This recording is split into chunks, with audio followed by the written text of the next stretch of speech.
Boa noite. Bem, a gente está dando sequência penúltima aula teórica, né? Mas eu também estou aqui para lembrar para vocês duas coisas, né? Amanhã a gente tem a última aula teórica, mas sábado tem programado, um horário chatinho, né, de manhã, a nossa oficina, tá? Mas ao longo dessas 2 semanas, né? Essa é a primeira vez que a gente deu o curso nesse formato. A gente conversa com o laboratório humano, viu-se, né, que tem muitas pessoas diferentes, sim, mesmo pessoas do laboratório, né, que são da UFBA, né, não tem um contato tão direto, então se achou melhor, ao invés de fazer o que estava programado, que era uma atividade, digamos, mais prática, né, que o espaço de sábado, que é de 8h30 a 1h30, seja uma atividade que a gente ainda está em construção apenas de como vai conduzir, mas que seja mais um espaço para as pessoas falarem de seus trabalhos, por que estavam aqui, e dialogar com a bibliografia que foi apresentada, que evidentemente na velocidade que está sendo apresentada deve estar gerando 1 milhão de questionamentos, 1 milhão de dúvidas. Então, se achou melhor dar um espaço mais para nós, DALI e Laboratório Plano, né, conhecermos vocês melhor, tá? Então, isso é um aviso, né, que amanhã, a respeito de amanhã ser a última aula expositiva, ainda faz parte do curso, seria muito importante para todos nós que todos viessem no sábado para nos conhecermos melhor, né? Marcos está aqui, eu vou estar aqui a partir de setembro, né? Então, né, o Dali estará presente aqui por longa duração, o Marcos está no laboratório também, então esses 2 grupos de pesquisa acharam melhor fazer assim. E o segundo aviso é mais festivo, né? Justamente as atividades últimas serão no sábado, terminando um horário de almoço complicado, a gente achou melhor fazer uma confraternização de final, porém não final de curso, amanhã, né? Então amanhã a gente tem a nossa última aula expositiva, ela termina sempre 9 alguma coisa, né? E por sugestão do pessoal do laboratório, será no Boteco 68 do Rio Vermelho, é isso mesmo? Né? Boteco 68 que fica no Rio Vermelho, tá? Então amanhã a ideia é que cada um se transportando como pode, a gente sai daqui, vai ser uma etapa mais etílica de conversa para calibrar, vai dar confusão, para calibrar a etapa acadêmica de conversa no sábado, tá? Desde já agradeço muito, né? A gente está chegando no final do curso e espero que vocês aproveitem esse final. Fica na DIN? É? Fica na DIN, tá? Então, bem mais fácil essa descrição. Eu perguntei se era onde tinha as estátuas, você disse que não. Tá, então, muito obrigado, né? A gente está finalizando o curso, né? Está entrando nos finalmente do curso. E hoje nós temos a 5ª aula, que é muito baseada num único livro, muito complexo, que está a cargo do professor Marcos Brito. Bom, boa noite. Meu nome é Marcos Brito. Alguns já me conheciam assim e outros me conheciam como o cara que ficava insistentemente falando o nome disso é Eurociclismo. Não parece, mas sou eu. E como o Léo falou, hoje a aula vai ser sobre um livro específico do antropólogo colombiano Arturo Escobar. Ele tem formação em química original, né, de graduação, e depois migrou para antropologia, engenharia química. E o nome do livro é justamente Autonomia e Desenho. E aí a gente vai levar um pouquinho mais também para a arquitetura. Então, antes de começar, é preciso, e é importante dizer de novo, que nós somos 3 homens brancos dando um curso sobre decolonial, o que não é legal, mas o grupo é composto por essas 5 pessoas, né? A Ana, o Gabriel, o Léo, eu e a Tereza. e a Ana e a Teresa não puderam vir por conta dos preços da passagem e tal, por questões particulares, né? Mas foi um trabalho feito em grupo e apresentado por nós três. Bom, e aí eu quero começar falando sobre o que é desenho, essa palavra em espanhol, e por que a gente vai ficar falando o tempo todo sobre desenho e a gente não vai nunca, jamais traduzir para desenho em português ou design no inglês, né? E quem ajuda a entender mais um pouco disso é o designer industrial Alfredo Gutiérrez Borrero. Ele também é colombiano. E esse cara aqui que parece um mago da Terra-média, né? Obrigado. Nossa, ele vai ser casamento. Essa frase é bem legal para entender o que ele fala sobre desenho, né? Ele colocou no Academia dele, no perfil da Academia. Ele pensa em mim como um desenhador e cuidador de vínculos e comunidades humanas, né? Isso vai fazer sentido quando a gente vê o significado de desenho, né? Por que a gente não vai traduzir para o português desenho? Porque o termo em português, ele tem algumas limitações que o desenho em espanhol não tem, né? E é mais relacionado ao dibujo, o ato de desenhar, o drawing, né? no inglês. Então, existe uma quantidade de significados da palavra desenho que desenho apenas não daria conta de contemplar, né? A gente pode falar em projeto em vez de desenho? Mais ou menos. O projeto tem essa questão da projeção, né, de projetar o futuro, que o desenho também tem, mas o projeto também não dá conta dessa palavra, né? E pelo menos na arquitetura está muito vinculado ao ato de projetar, de criar o artefato do projeto, né? E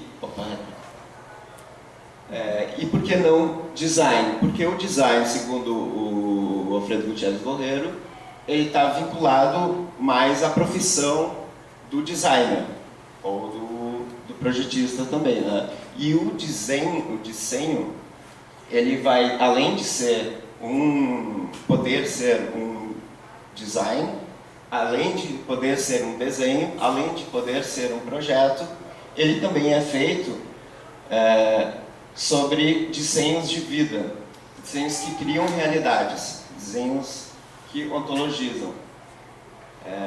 Mas, sobretudo, também vai contemplar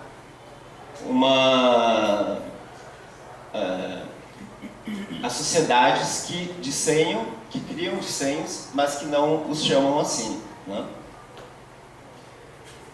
Então, aqui a cadeirinha do design, que é um desenho, mas não é só isso. Bom, e aí, tendo isso em vista, a gente pode dizer que quase tudo é um desenho, né? Desde uma escala micro para uma escala macro, né?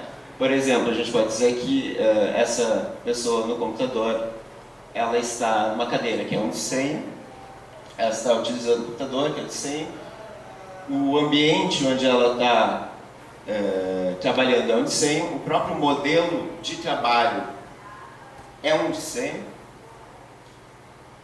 Vindo para uma outra escala, mais agricultura, o modo de lidar com a terra é um desenho, o trator é um desenho. Vindo para uma escala mais urbana, a gente tem, por exemplo, o automóvel, que é um desenho de produto. A gente tem as escadas, que são desenhos. E a cidade, que contemplaria essa gama gigantesca que a gente gosta de sacanear e falar que são uma combinação de múltiplos mal desenhos, né? E aí que a gente entra numa questão que é o ponto central do livro do Arthur Escobar, que é que o desenho.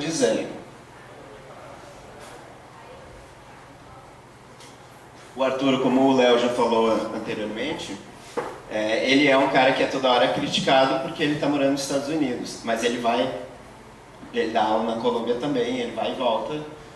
E recentemente ele tem publicado primeiro os livros dele em espanhol e depois em inglês, né? Apesar dele escrever em inglês, o que é importante pontuar também. E aí o que ele fala? Ele fala que o desenho que a gente desenha também nos desenha. Né? E o que isso vai significar? Aí a gente trouxe, para não confundir e para não ficar toda hora em cima do exemplo da arquitetura e do urbanismo, a gente trouxe um desenho que não é vinculado com isso, para explicar todos os conceitos que o Escobar traz ao longo do livro, né? É um exemplo guia dessa aula. E é o desenho da comida, né? Um prato gastronômico. Esses aqui, para quem não conhece, é o Eric Jacquin. Ele é um cozinheiro francês e ele apresenta o programa MasterChef no Brasil, né? Ele mora há muito tempo no Brasil. E o que isso aqui tem relação com isso, né? Por que a gente entende isso aqui como um desenho de comida e até onde a gente entende como um desenho que é universal, que é neutro, e porque a gente aqui está defendendo como algo que não é neutro, né?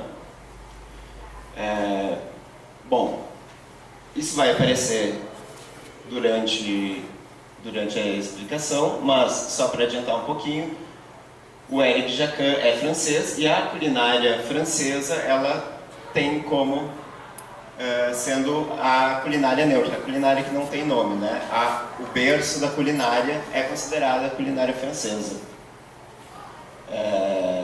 E aí tem uma história bem legal dele, que tem um documentário onde ele explica um restaurante que ele tinha, e por ele ter um sotaque carregado no francês, né? Quando ele fala português com esse sotaque, e ele chegou no Brasil e estava querendo aprender a falar o português de uma forma mais sem sotaque, né, para que as pessoas entendessem melhor. E aí o sócio dele disse, não, tu não pode falar, tu tem que continuar falando com sotaque, porque daí eu posso cobrar o dobro pelos pratos do restaurante, né?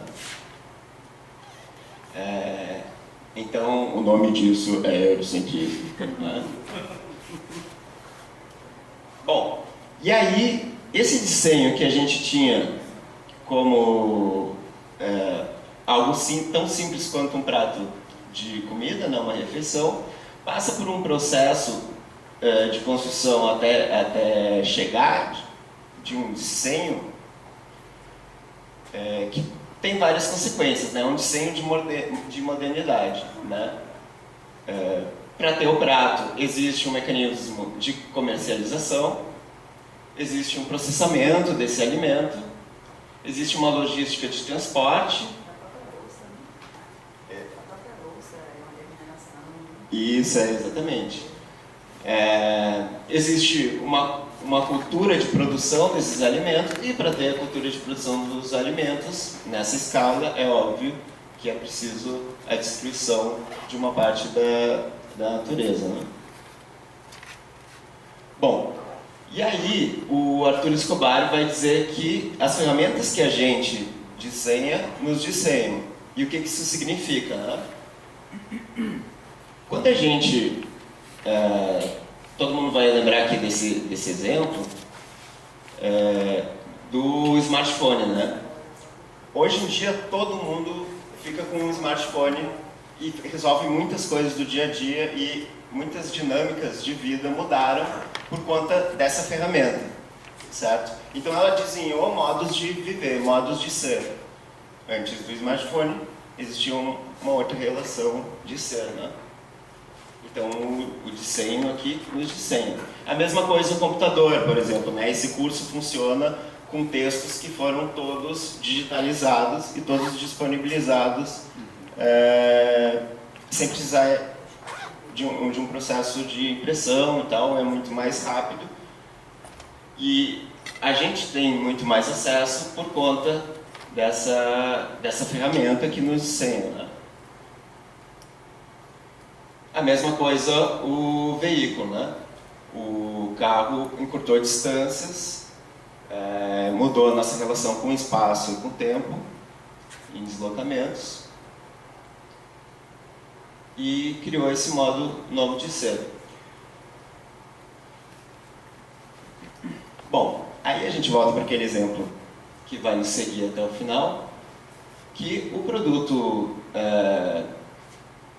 que é o prato gastronômico, ele é feito com um prato, né? O modo de comer que a gente tem é normal, a gente entende como comer num prato.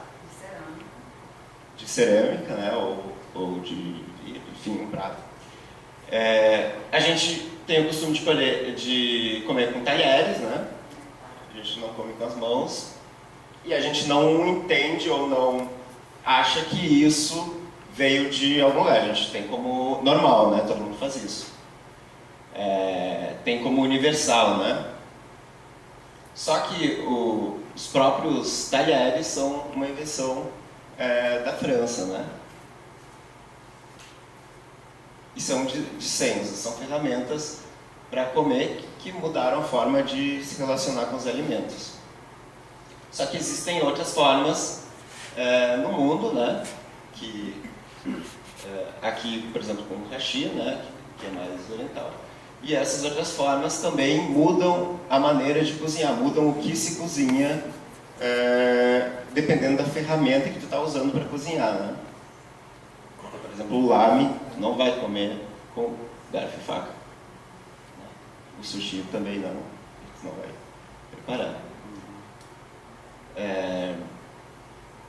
E aí, ele vai dizer que absolutamente todos os objetos, todas as ferramentas e todas as instituições e discursos de criação humana, por mais neutros que a gente considere, eles não são neutros. Nada é neutro.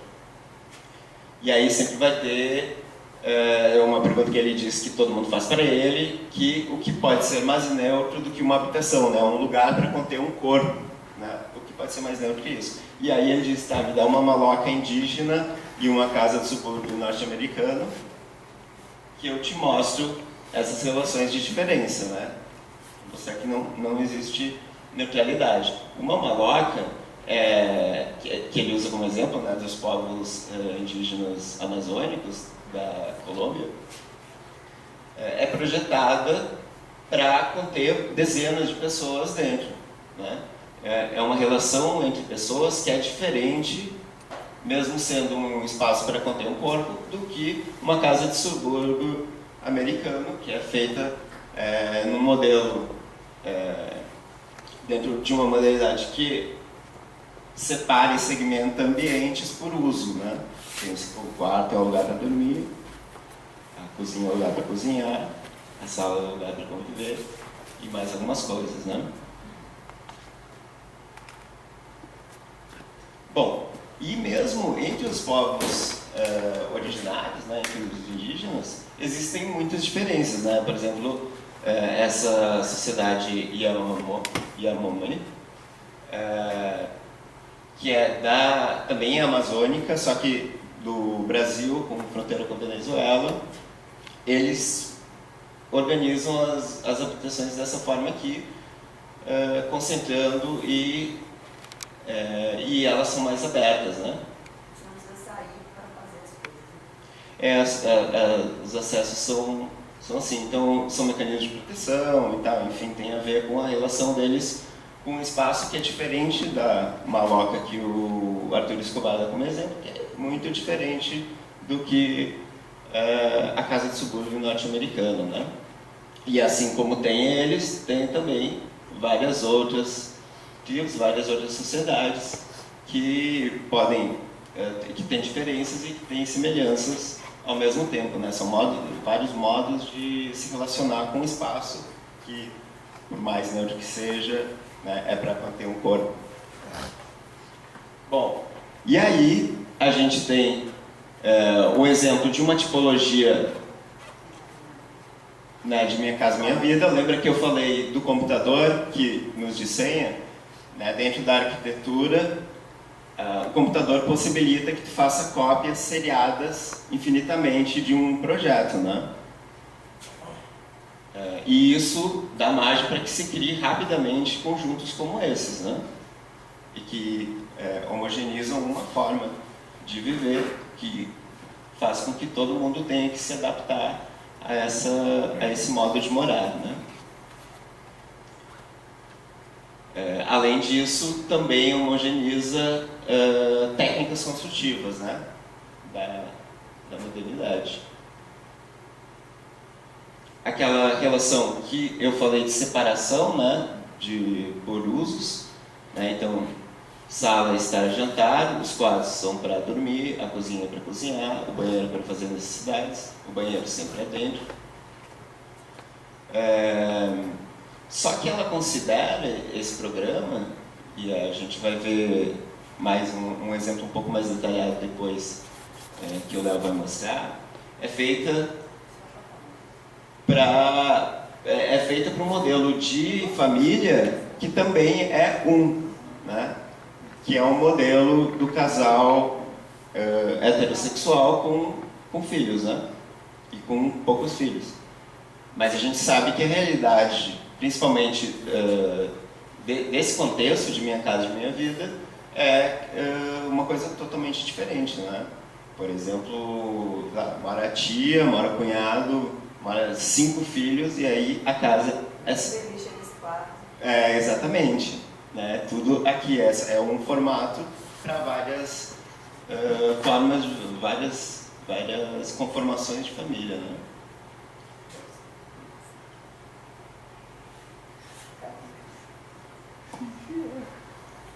Bom, e aí sobre isso vai ter o arquiteto também colombiano, o Harold Martínez Pinal, que ele vai falar sobre uma revolução no mercado das imagens que fez com que as aparências elas seriam repetidas à exaustão e criassem então uma certa autonomia com o que era original. E aí a imagem fala por si e ela ganha meio que pela repetição uma divulgação muito mais ampla, e isso, conforme ele, criou um dos problemas maiores desse mundo consumista, que é o estilo. O estilo não aquele estilo que a gente aprende no coisa, mas o estilo pela repetição de semelhanças, né? O estilo Subway, né? O estilo Bob's, o estilo McDonald's. Está chegando, só não chegou a desenvolver. Pela repetição, isso, exatamente. E aí, as imagens, né, conseguem se reproduzir dessa forma porque se tira o material, né, da imagem. Pode, através de novo de uma ferramenta, né, o computador, o smartphone, a internet, tu pode reproduzir e passar essas imagens adiante ao infinito, e a um baixo custo, né? E aí isso criou o desenho homogeneizador, né? Algo que é repetido em vários contextos diferentes e que acaba por trazer a mesma solução sem considerar as especificidades do local, né? E aí, por exemplo, aqui o teleférico, que se criou como um modo de transporte que foi utilizado depois para a favela, né? Em Medellín, na Colômbia. Aqui o do Rio de Janeiro. Do Rio de Janeiro, a gente estava comentando que ele não funciona mais, né? Ele está parado. E La Paz, na Bolívia. Outro exemplo que virou moda um tempo atrás era dos waterfronts, né? Aí se criava o waterfront em tudo que era local e todos com uma mesma configuração ou uma configuração parecida, né? Aqui eu trouxe o de Xangai, na China, que é muito parecido com o de Porto Alegre, que eu tenho essa familiaridade, né? O de Buenos Aires, em Porto Madeiro, que também foi um waterfront completamente pasteurizado, né? enquanto repetição dessas imagens, assim, sem considerar um contexto. E o de Barcelona na Espanha. E a gente poderia, assim, eu me arriscaria a falar essa borda, essa orla que fizeram em Salvador, que vai lá da Barra, seguindo o Rio Vermelho e segue infinito, sempre com essa mesma configuração física, apesar dos bairros mudarem, né? Apesar da configuração dos bairros dinâmica.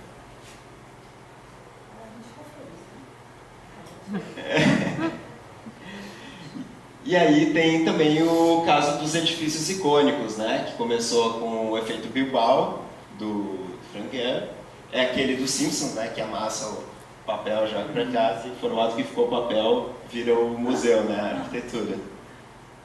É esse aqui.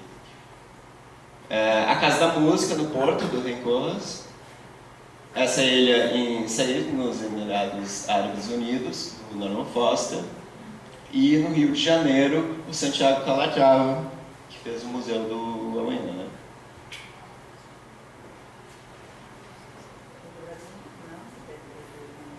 Oi? Não, Santiago Calatrava é espanhol. E aí, por último, um outro desenho homogeneizador é a ponte estaiada, né? Todo mundo queria ter a sua ponte estaiada em algum momento. Isso aqui é um exemplo daquela de São Paulo, né, que todo mundo conhece. Essa aqui em Milão, na França, do Norman Foster. Em Laguna tem, em Santa Catarina. E na Sevilha, na Espanha. Que é muito parecida com aquela que tem no Fundão, né? Poderia botar aqui a do Fundão e dizer que era na Espanha, a gente teria... talvez poucas pessoas não perceberiam. Bom, e aí a gente volta para aquele exemplo do prato gastronômico, né?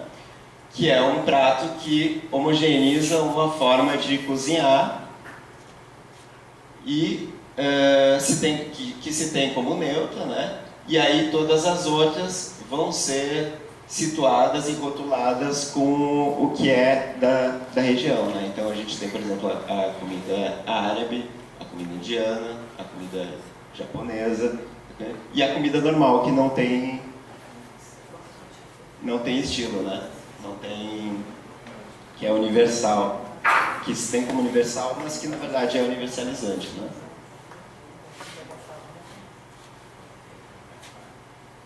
Bom, e o desenho moderno, ele também é um desenho desfuturizante. O que isso significa? Significa que ele elimina possibilidades de outros futuros, né? Então, por exemplo, esses exemplos aqui da Minha Casa Minha Vida e a cidade que a gente tem como a metrópole, né?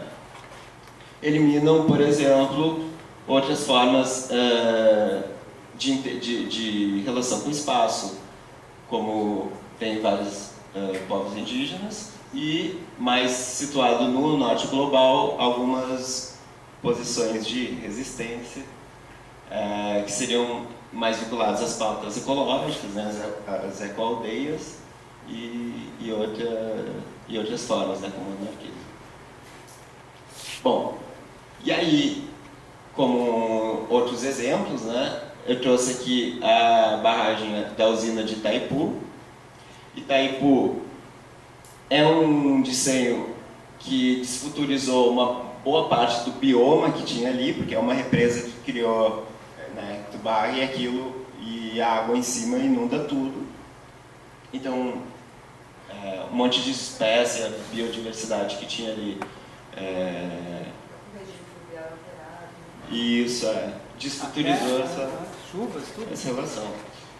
Além disso, criou um problema social, né, que eram de pessoas que tinham... Oi? As pessoas atingidas por barragem. Isso, fortíssimo no Brasil. Exatamente. É bom que agora, já nessa altura, todo mundo já incorporou e ajuda, eu acho. É melhor. Aqui eu trouxe o exemplo do estádio do Grêmio, porque eu sou gaúcho, né? O do Inter também fez isso, mas é que, como eu sou colorado, eu vou sacanear o do Grêmio.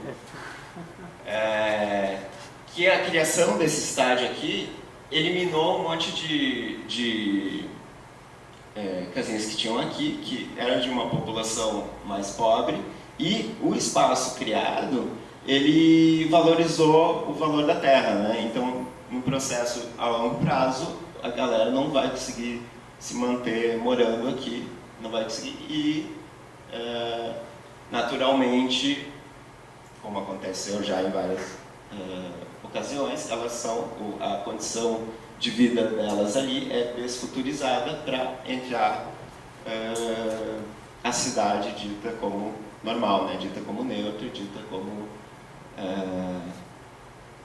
a cidade, né? Isso daqui seria a não cidade, o que não é cidade. Bom, e aí voltando para aquele nosso exemplo da comida, né? O mais óbvio é a natureza que é destruída, né? Os biomas que são destruídos pelo plantio, né? Isso aí é uma floresta que eles chamam de floresta homogênea, é uma floresta de eucalipto. Você vê todo o padrão das árvores, mas de qualquer forma... Sim, mas pra quem não sabe, para representar, é para representar. São formas de deserto verde, né? Isso. E aí cria um sistema de plantio para dar conta de uma população gigantesca baseado no agrotóxico e em uma separação muito pequena de grãos, né? Uma diversidade de comida que é limitada, né? Vou te ajudar a reformular essa frase. É um modelo... Ela, meu amor, hoje tem 70 slides. Não, mas é porque é importante, porque daí eu já vou organizando também a estruturação do pensamento de vocês. É um modelo... Gabriel? É um modelo de produção que privilegia o uso de grandes máquinas e do veneno. Não é para a produção de alimento, para alimentar muitas pessoas, né? Ele é desenhado para isso. Então, alimentar as pessoas realmente não é o principal, né? Porque isso aí é uma revolução verde. É só isso. Eu acho que fica... Porque ela não é uma solução que não impede outras soluções que poderiam servir para alimentar, né? É isso. Não, ela não impede, mas ela é um padrão que se repete. Isso, exatamente. Que representa o desenho. Isso, exatamente. E aí são criadas máquinas para fazer isso, são criados fertilizantes para fazer isso, são criados venenos para fazer isso. As pessoas morrem, inclusive, porque elas ficam em contato com o veneno enquanto estão trabalhando naquilo, né? Então é desfuturizante, e a própria relação de produtos que são selecionados para vender no mercado, né? Bom, e aí o Arthur Escobar vai dizer que o desenho da modernidade é um desenho de exclusão, né? Além de ser de exclusão, ele é o grande responsável pela atual crise ecológica e social que a gente tem hoje. E aí ele fala, para piorar, né, que é mais fácil imaginar o fim do mundo do que o fim da modernidade. Às vezes eu acho que Então, por isso a imagem do Mad Max no fundo, né?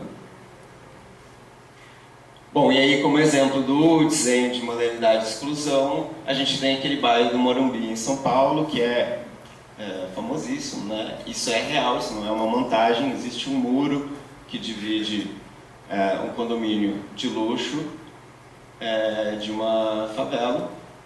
E aí, é claro, né? O discurso desse lado aqui é sempre aquele discurso para o nosso campo, que a cidade é feita para todos, né? Que é o palco dos encontros sociais, para reforçar as nossas relações de existência, né?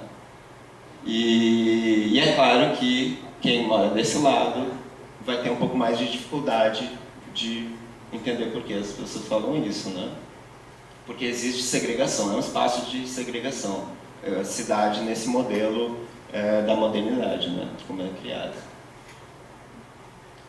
Um outro desenho de exclusão é, por exemplo, essa dicotomia que se tem e que não contempla o que não faz parte de um lado e nem do outro, né? Por exemplo, teve um caso no Rio de Janeiro, isso aqui é uma notícia de jornal, que foi detido uma transexual que usou o banheiro feminino, e aí a justificativa do juiz é que não tinha legislação e entendimento jurídico sobre o assunto, né? Aonde que essa pessoa vai ir, né? Porque ela não pode ir no que ela se identifica e porque ela vai ser sempre estigmatizada nesses ambientes. Bom, aí o Arthur Escobar vai falar sobre a estrutura da modernidade, né?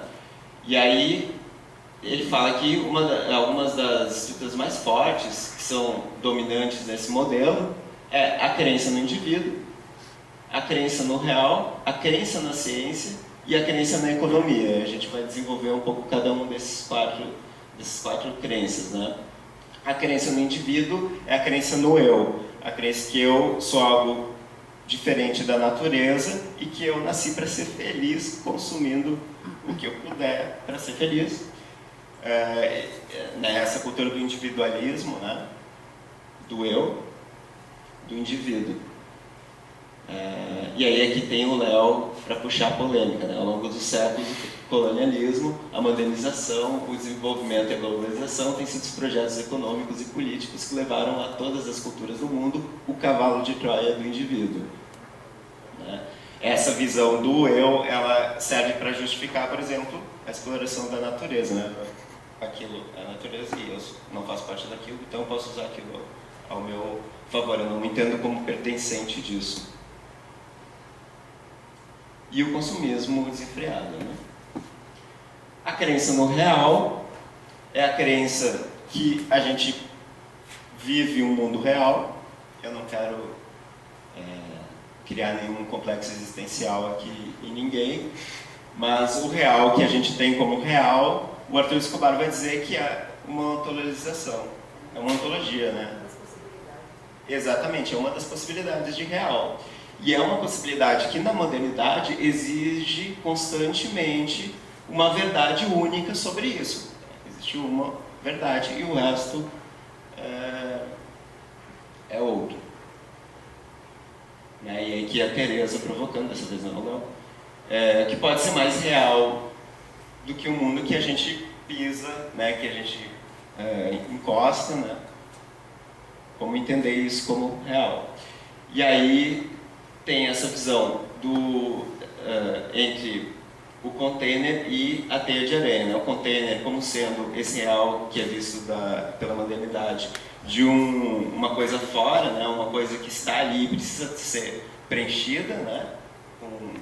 Com respostas, e a teia de aranha como uma outra visão de real que é vinculada à modernidade e que eu faço parte de uma teia, eu vou tecendo ela e à medida que eu vou tecendo ela vai se relacionando comigo. E no campo da arquitetura, a gente tem uma crença no real que atrapalha pra caramba, né? A gente vai num local e a gente acha que o que a gente está desenhando é uma verdade sobre aquele local, né? A gente vem com o caderninho de desenho aqui, desenha, e isso a gente usa para criar, né, através das ferramentas, dos desenhos, mais respostas sobre o real, mais coisas sobre esse real, né? E a gente não considera, então, outras formas de ver que não são essas, né? Eu gosto de sempre dar o exemplo da tribo indígena Lakota, que enxerga uma pedra, uma pedra não é uma pedra, para a gente é uma pedra, é só uma pedra, né? Tem um monte ali no estacionamento, a gente usa para botar os carros em cima e para não criar poça quando chove. Mas uma pedra para eles é tão importante quanto eu, né? Não existe essa coisa do indivíduo, do antropocêntrico. É tão importante quanto uma montanha, é tão importante quanto o rio, é uma visão que tudo é uma coisa, né? E isso é uma outra realidade, né? Não é essa realidade que a gente desenha. Apesar de que aqui em Salvador, já me falaram que por uma aproximação, por exemplo, dos terreiros, que também tem outras cosmovisões, que também tem outras ontologias, já existe uma sensibilidade maior a essa questão do que, por exemplo, no Rio Grande do Sul, de onde eu venho, que isso aqui é o real e pronto. Bom, e aí, esse real que nos cria, que nos exige respostas diretas, vai sempre beneficiar o modelo da modernidade, né? Então, sempre vai exigir que a gente diga o que é bom e o que é ruim. Existe sempre essa dualidade, né? E o que é ruim é o que não é bom, né? Isso aqui é o dinamarquês Langel caminhando num ambiente de chuva, dizendo que esse ambiente aqui é uma cidade para pessoas caminharem, é uma cidade viva, uma cidade onde se criam lugares, né? E isso daqui com certeza não vai estar na capa do livro dele. É uma foto do ambiente do Bubas, que é uma ocupação irregular em Foz do Iguaçu, quando chove. É bem diferente disso daqui. E a gente vai ter sempre isso como ruim, porque o modelo de modernidade que a gente tem, que nos exige essa crença sobre o real, vai entender isso como ruim. Aqui são mais fotos do Bubas. A gente fez um exemplo, uma oficina lá, com os alunos de arquitetura, onde a gente fez um levantamento espacial da ocupação, né? E a gente descobriu várias coisas que, nesse olhar um pouco mais sensível, a gente entendeu como sendo qualidades, como sendo coisas boas e que, nessa crença no real, nem considerariam, né? Então, por exemplo, a maioria das casas tem uma cobertura na frente e essa cobertura serve para as pessoas ficarem ali conversando, tomando chimarrão e tendo uma relação com o espaço aberto que é muito maior, por exemplo, do que o que a gente tem nas cidades, né? Onde a gente se fecha dentro de casa e essa relação com o espaço não existe. Aqui é a mesma coisa, né? Uma cerquinha onde quem lava a roupa estende a roupa no varal e a criança está aqui brincando, e aí enquanto vai fazendo as tarefas domésticas já cuida da criança e tem essa relação muito maior, né? E isso daqui são caminhos, porque a ocupação é muito extensa e não foi feito um projeto oficial, digamos assim, foi um projeto aberto em loco. As pessoas foram demarcando as coisas em loco, apesar de já ter uma instrução prévia sobre isso. E que criaram criaram quadras muito extensas, muito longas. Então tinha que caminhar muito para chegar até a outra rua para fazer outra conexão. E aí, entre as casas, eles abriram esses caminhozinhos aqui, porque é óbvio, né? Mas a gente nem considera isso aqui quando vai projetar um espaço, né? Bom, a outra crença é a crença na ciência, né? A crença na ciência, ela traz uma autoria sobre o que é o conhecimento científico. E aí diz que o que é científico é melhor do que o resto, né? Não considera o que não é científico. Em relação aos outros tipos de conhecimento, a ciência sempre vai ter o que é considerado como ciência sempre vai ter uma hegemonia, né? Então ela permite alguns discursos que a gente olhando e entendendo, lendo o livro de Escobar, a gente acha muito absurdo, até quem não leu acha absurdo, mas, por exemplo, falar que psicologia e filosofia não é importante, né?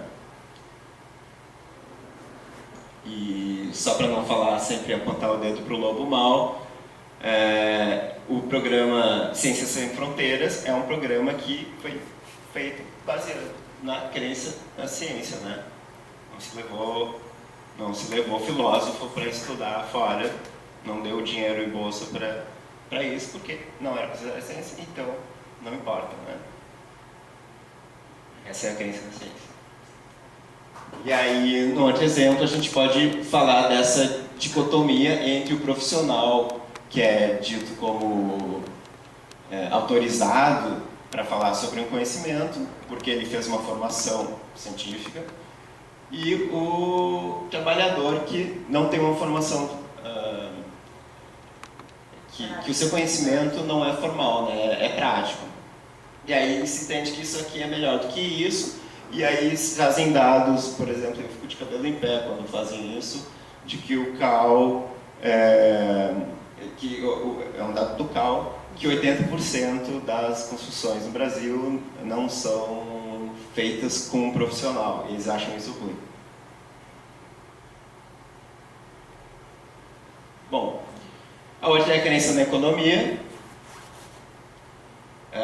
A crença na economia é aquela que a gente tem sempre como criança, né, por exemplo, dos cursos que a gente vem formando e que nos são passados, que a gente deve dar prioridade à produção, né, ao progresso, ao êxito individual, ao material. As coisas materiais importam mais do que as coisas espirituais, né? E aí também gera outros discursos absurdos, como, por exemplo, embaixo de cada reserva indígena há uma riqueza, nós temos que mudar isso aí, né? Porque entende que a reserva indígena não está explorando aquilo, então ela tem que sair e a gente vai explorar. Só tem uma riqueza embaixo de cada reserva indígena porque os indígenas não veem a terra como riqueza, né? É uma coisa óbvia, mas a crença na economia dá condições para que esses discursos surjam. Enfim, essas situações mais diárias que acontecem também, né? Eu estou te pagando, tu é cliente, então tu tem que fazer o que eu mandar. E no nosso meio acadêmico, aquela coisa que tu tem que publicar sempre, publish or perish, né? Na produtividade. E isso também se mostra, por exemplo, na ideia de sucesso, né? Colocar no Google a palavra sucesso, vai aparecer coisas assim, né? E aí, entendendo essa crença na economia, isso daqui é horrível, né? Sucesso é a pessoa que está aqui em cima e ela tem que estar aqui em cima e os outros têm que estar aqui embaixo, né? Sucesso é uma linha que sobe lá para cima e é sempre a escada é produzida por moedas, né? Bom, Brasília foi uma capital que foi produzida em cima disso, né, na crença da economia, nessa ideia de progresso. E aqui é um mapa do Vale do Silício, que eu sei que é um exemplo forçado, mas ajuda a entender também, é um mapa de empresas, né? Esse mapa só serve para tu localizar onde que está a empresa ali. E aí que vem essa questão, né? O que essas crenças têm a ver com o dissenho? E aí a questão que está por trás disso é que a gente justifica tudo isso, né? A gente justifica a destruição da natureza, a gente justifica o plantio e a monocultura, a gente justifica a poluição do ar e a criação de um dissenho de transporte que gera acidentes a todo momento. A gente justifica, de novo, a poluição do ar por fábricas e de processamento de alimentos que nos fazem mal, né? O alimento processado, ele é pior, por crermos nesse desenho da modernidade, nesse desenho que é neutro, né? Que se vende como neutro. E aí a gente trouxe esse exemplo do Eric Jacan, mas a gente poderia trazer de novo a Shakira e falar tudo de novo, né? Desenvolver todos os processos que influenciam, né? Aqui também eu trouxe, já que a gente está falando de eurocentrismo, né? O Eric Jacan é a figura francesa que aparece e tem sempre aquela figura que não aparece, que no caso aqui eu trouxe a tia Anastácia, né, do sítio do Cavalo Amarelo, que sempre fica ali naquela relação com a tia Benta, mas sempre um pouco mais apagada. E a Shakira, que apagou-se a si mesma, a sua imagem inicial, para entrar para ganhar projeção, né? Enfim, que o Léo sabe explicar muito melhor do que eu, mas e inclusive que começou a cantar em inglês e largou o espanhol. Bom, e aí diante disso, o que a gente faz, né? E aí o Arthur Escobar vai dizer, nesse sentido, a gente vai ter que lutar contra a naturalização dessas concepções, né? Já que a gente está entendendo que existem essas crenças, já que a gente está entendendo que tem uma estrutura que se vende como neutra e que faz mal, né? Que é responsável pelos problemas sociais e econômicos, a gente tem que se questionar sobre isso, né? A gente não pode continuar naturalizando essas questões. E há de se produzir ontologias que não sejam dualistas, que sejam relacionais, que contribuam para criar múltiplos modos de ser, né? Múltiplos sentidos sobre o que existe. E ter empatias com outras ontologias que não são as nossas, né? E aí, nessa proposição, a gente deve sempre se criticar, né? Para que mundo que a gente está desenhando, esse desenho é para que mundo, para qual real e qual é esse desenho que é feito, né? E aí a gente volta ali para o Alfredo Gutierrez Borrero, lembrando que o profissional de desenho da modernidade cria artefatos para o mundo moderno, antecipa e projeta e acaba reafirmando e reforçando essa situação de modernidade, mas que existem outros modos e outros artefatos que não são feitos por profissionais, não arquitetos, não